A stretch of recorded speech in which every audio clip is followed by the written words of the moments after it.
Hello, player. What's happening? I'm gonna need you to go ahead and Design your own ships. So if you could be here around 9, that would be great. Okay? So you want to design your own ships, but you're unsure exactly what everything in this ship designer means. It's a complicated ship designer, there is a lot of information on offer. In this guide, we're going to go through what everything that you can see on the screen means and how that's important in the game. Let's dive in.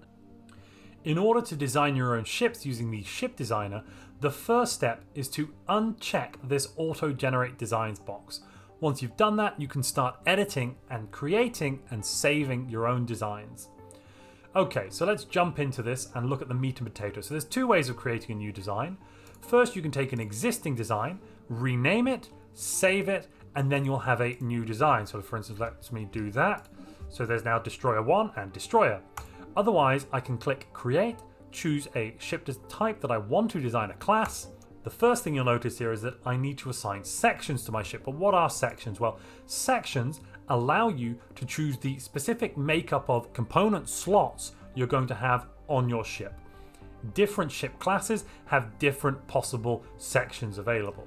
Here I've selected two sections for my ship. I've got a gunship section and an interceptor ship section. Now those come with some components. I can put weapon components up here in the top, and I can put utility components down here in the bottom. It's also important to note that on the right here you can see there are a series of components that all ships must come with, and we'll cover those in a little bit. Now, what kind of components can we have on our ships? There are a variety of types with different slot sizes and different slot types. Now, what are they? There are small, medium, and large slots. Most weapons have these. There are X slots. Those are only available to the large battleships.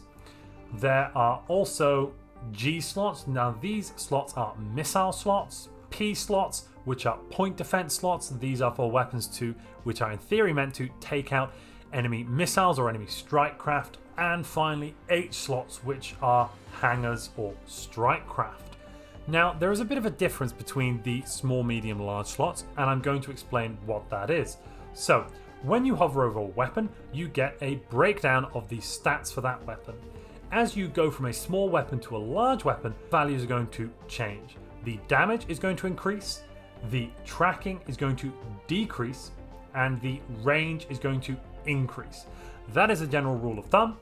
What does that mean? Well, that means that larger weapons have lower tracking. Tracking is good at letting you hit ships with high evasion, meaning smaller ships. Smaller ships have high evasion, whereas larger ships have very low evasion. So as you increase your weapon size, your weapons will deal more damage, they will have a longer range, but their tracking will be diminished. It's also important to note that there is an equivalency between slots. If we look at this ship, we can see that I could either choose a gunship bow, which is 2 small and 1 medium slot, or an artillery bow, just 1 large slot. This shows us that a medium slot is equivalent to 2 small slots, and a large slot is equivalent to 2 medium slots. But as you increase the weapon size, for instance, going from a small weapon to a large weapon, let's look at this laser here, the average damage or the damage does not scale that way. So a small weapon is less than 4 times as powerful as a large weapon. A small weapon here, we look, the average damage is 2.15, meaning that it's around 8.6 damage on average, whereas a large weapon is 12.9. That is 4 damage average more, so about 50% more than 4 of the equivalent small weapons. So the bigger weapons are more powerful, have a longer range, and are more easily able to strike the large ships in your opponent's fleets. X-slot weapons are some of the most powerful weapons in the game. They have very large range, 0 tracking, relatively reasonable accuracy, but they pack a phenomenal punch in terms of damage. If you see here, 600 to 1500 and 800 to 2000, that's per shot. Missile weapons have something a little interesting. That is a retargeting range, and some hull points, evasion and speed of the actual missile. This is because when a missile fires, it doesn't immediately hit the target. It does actually have to travel to the target, and it can be shot down or intercepted en route. The retargeting range is the range at which, if your missile is shot at a target, if that target is destroyed, what other enemy ship can it then choose to target instead? Because it will not simply vanish or cease to function if its initial target is destroyed before it arrives. It will choose a new target and attempt to hit that target. And finally, point defense here, that's basically the same as your small weapons, except it only fits in a point defense slot and has a different target priority. The Guardian point defense, so this is anti-missile, that will shoot missiles first. The flak will shoot strike craft first. Now we have utility slots. How do they work? Well, it's important to note, actually, first off, when you're adding components, you in the beginning will only get to see the most up-to-date technological component you have, as well as only components that will fit that particular slot. If you want to add components which are, quote, obsolete, for instance, let's say I wanted to squeeze a little bit more shield onto my ship, I could add a small deflector here, increasing my shield hit points by a small amount, but that isn't the most up-to-date component. To do that, I would have to uncheck this box. Now, in here you want to fit a balance of shields, armor, and crystal plating. In testing, I found that because of the low value of crystal plating, for instance here it's 0.25 crystals as opposed to 22 alloys, meaning that crystal plating can be a very cheap component to use rather than using armor, which is generally twice the alloy cost, or if not, twice the alloy cost of shields, meaning that you probably want to run shields and crystal plating if you can get your hands on it on your ships. Next, components. Let's look at which components we have available. There is a whole heap. Afterburners, they're going to increase your evasion and speed, but that's a multiplicative bonus to evasion. So that isn't just a 5% of evasion, that's 5% of the evasion value you had as a percentage before. So for instance, if your evasion in this case was 47, we're getting 10% of that, so plus 4.7, not an extra plus 10% here. So that's something to note. Regenerative hull tissue is fine, there are some interesting uses for it, but in a straight up engagement it's not that helpful. Reactor boosters, they're going to increase your power generation, which can be useful. Usually I wouldn't recommend them. Auxiliary fire control, that's one of the best components in the game. It's going to increase your hit chance. And then you've got shield capacitors, increasing your overall shield points. Very useful on larger ships which have many shields, specifically Titans. They can be very powerful when used there. Generally, I'd recommend your auxiliary fire control, shield capacitor, or the afterburners if you really need that extra evasion, though generally auxiliary fire control is usually going to be more useful. Finally, we have our necessary components, which you can see here on the right hand side. Let's start at the top with power. This is our reactor. It generates power for our ship. Then we have the drive. This allows your ship to travel between systems, FTL. The better your drive, the lower the amount of time you need to charge up your jump drive to jump from a system. This won't increase the speed between systems, but it'll increase your overall travel time to a system, because when you reach the edge of the system, you then have to start charging your drive before flying off. Then there are thrusters. Thrusters will increase your speed and your chance to evade. The larger your ship design, the lower this chance to evade bonus you're going to get from your thrusters. At battleships, it is very low indeed. Counter to thrusters, we have sensors. Sensors add tracking, which is useful to negate evasion. They also increase the sensor range of your ships, unsurprisingly, meaning that you can see other ships and other systems at a larger and larger range with better sensors. Finally, we have combat computers. Combat computers change not only the range at which you're going to engage the enemy, which between the swarm through to picket, line, and artillery will be at a close range, 30, 50, and 80 range. That's going to be the range at which your ships will attempt to sit and fire at the enemy. It'll also increase a number of other bonuses on your ship, depending on the type of combat computer. So first we have the Corvette. Now corvettes have swarm and picket combat computers. Swarm combat computers increase your evasion and ship fire rate. Picket combat computers increase your tracking and ship fire rate. These two are kind of counter to each other, as tracking is useful to negate evasion. Next are our destroyers. They have the picket combat computers just like the corvettes, but they also have line and artillery combat computers. Line combat computers increase your chance to hit, although the problem with that is a chance to hit. What does that mean? That increases the accuracy of your weapon. Weapon accuracy is useful. I'll go over that in a little bit, exactly how that works, but you should never increase your weapon accuracy above 100%. There is no need. On larger ships, you'll probably have 1 or 2 auxiliary fire controls, making a line combat computer pretty useless if you've got any 90% accuracy weapons like, I don't know, neutron launchers. So line combat computers can be used, though it's a tricky trade-off there. Artillery combat computers, on the other hand, have increased range. Now, why is range useful? Well, there are 2 stats that are very important to your ships. There are fire rate and range. Fire rate increases decreases the amount of time that it takes your ships to fire, which then means over a longer period of time or a long engagement, if your ships have a higher fire rate than the enemy, you're going to win that battle because you'll be able to consistently hit them faster and more times than they're able to hit you. On the other hand, weapon range is going to help you with the initial part of the engagement. If you are able to strike them hard and fast at the beginning, you'll knock out more ships of your opponents than they're able to knock out of yours, leaving you with more ships to continue the engagement and hopefully win the combat overall. So weapon range is really important before the engagement starts, but as an engagement continues, fire rate is the deciding factor. The final component type that we have, or computer type we have, is carrier. It's pretty useless, to be quite frank. It increases your engagement range, that's good, but that is the only bonus it gives. A single ship with this engagement range, I believe, will increase the engagement range of your fleet, and then from that point onwards, you don't need any other ships with them. It could be good to have a single ship of this design and the rest with probably something like an artillery combat computer if you're fighting large ships, or a picket combat computer if you're fighting small ships. We've got a whole bunch of values on the right hand side here. What do they mean? Well, the first one we have is a load of production values.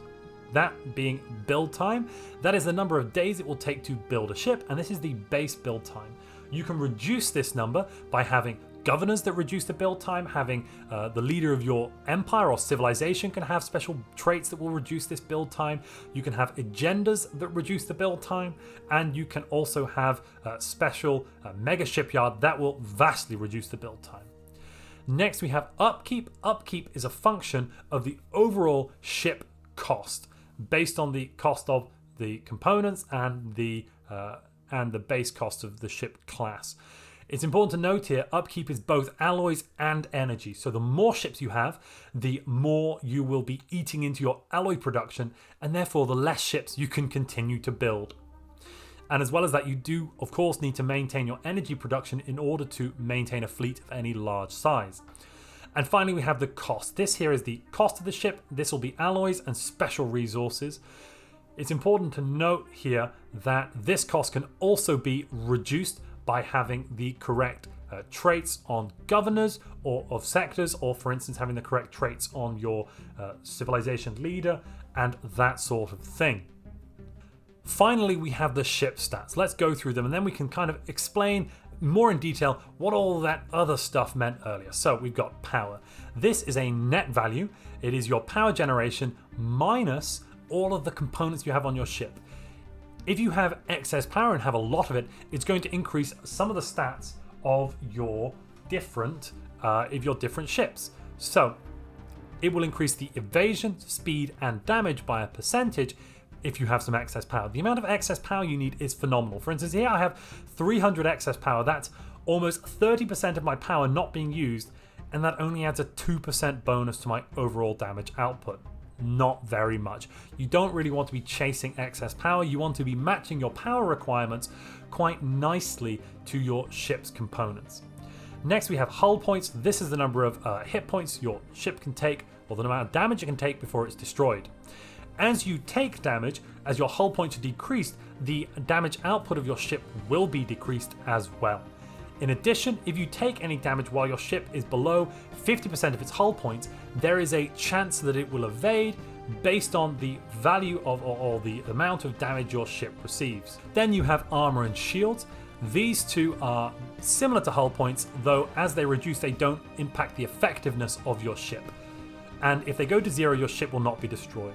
Shields will regenerate while you are not at a starbase, while you're anywhere, whereas armor and hull points will only be regenerated with specific traits, a specific module like the regenerative hull tissue, or if you are docked at a starbase.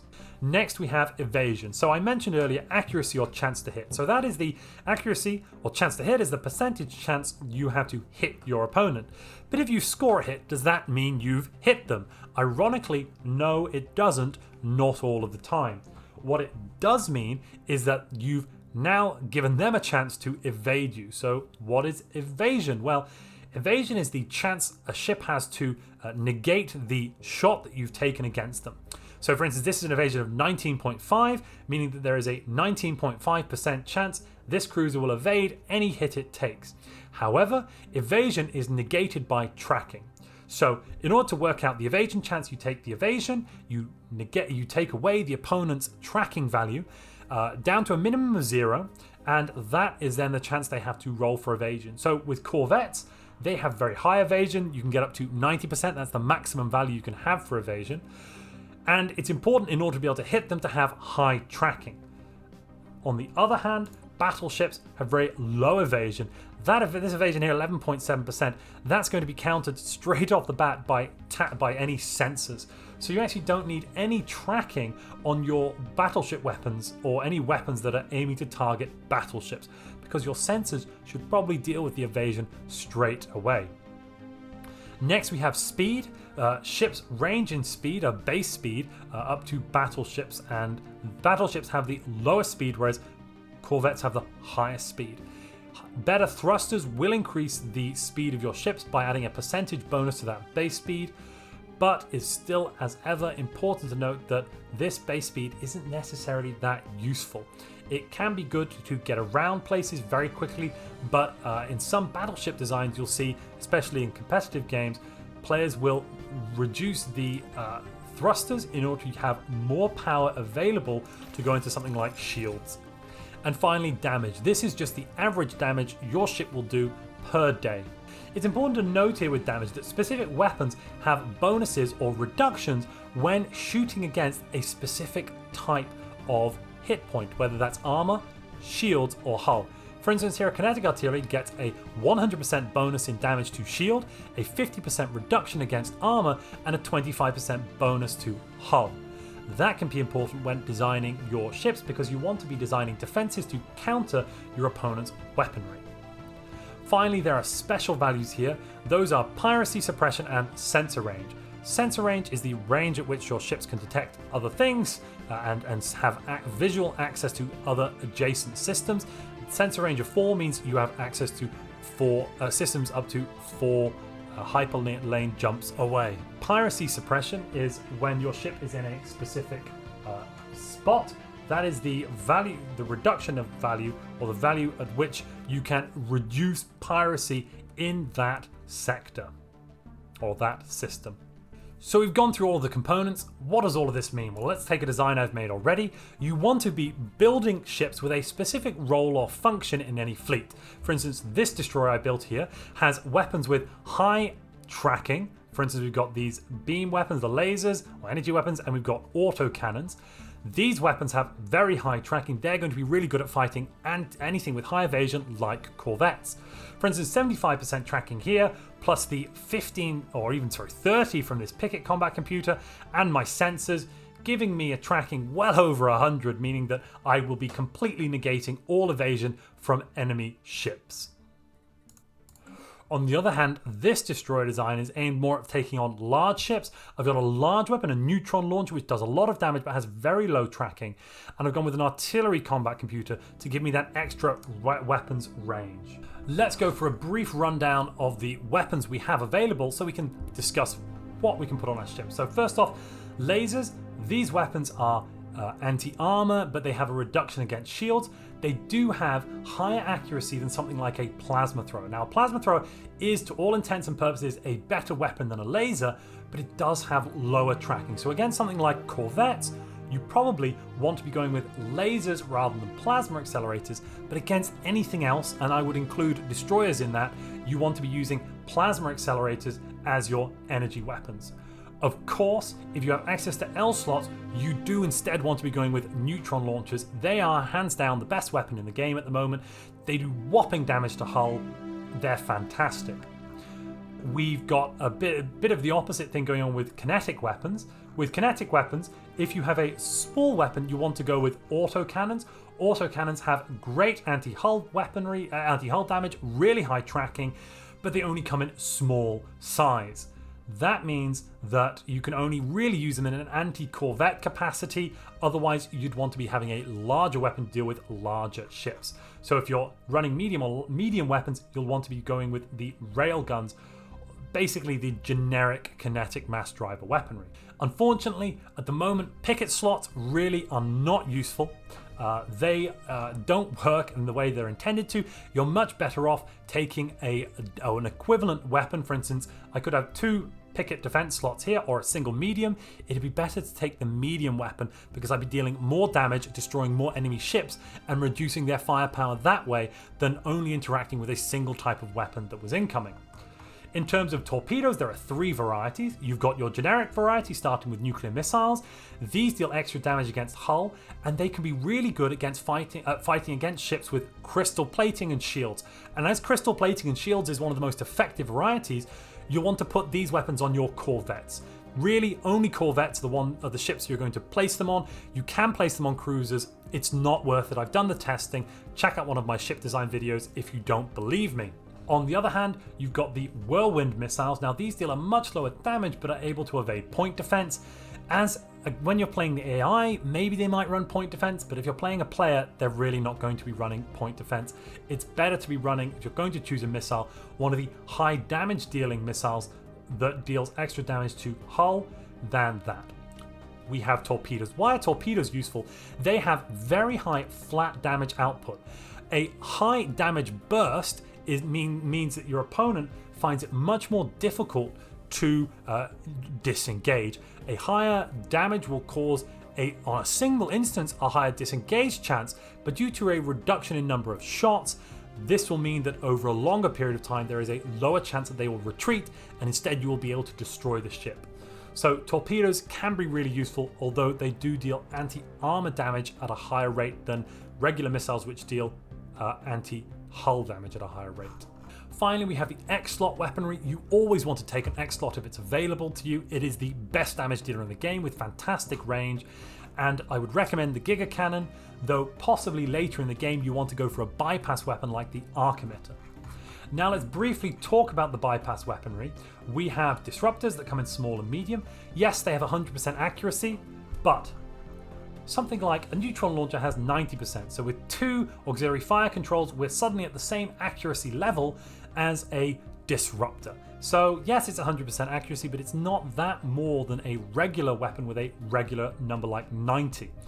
Yes, they have reasonably okay tracking at 60%, but their damage is so low that while they do completely ignore shield and armor, generally they're not worth it. If you're running against something like a Fallen Empire though, yes, you are going to be wanting to take bypass weaponry, because if you look at their stats, their shields and armor are a massive, it's 2/3 or 3/4 of the overall hit points of the ship. And in the late game with repeatables, it could be possible that these weapons are more along the lines of what you're wanting to run, as repeatables will add increases to shield and armor value whilst not changing hull points at all. And finally, we have Strikecraft. What's the deal with Strikecraft? Well, they're able to shoot down missiles, they're able to shoot down enemy Strikecraft, and they have such high accuracy and tracking they completely negate the evasion of ships like corvettes. This allows you to have battleships with an anti-corvette weapon, so carrier battleships are excellent at taking out corvettes. However, they are not as good as artillery. That's the top and bottom of it. They take a while to get to their enemy, to cross the system. If you don't believe me, please check out some of my testing videos where I've demonstrated this. However, you can, Ragoons has actually demonstrated, and I'll link that video down below in the description, how you can cause your strike craft to engage early, and therefore, if you engage something like a mining station in a system, you can get them out into space early, meaning that you will actually be able to engage with them a bit sooner, making them more effective. But that's quite a tricky thing to do. It's very fiddly. I wouldn't recommend trying it.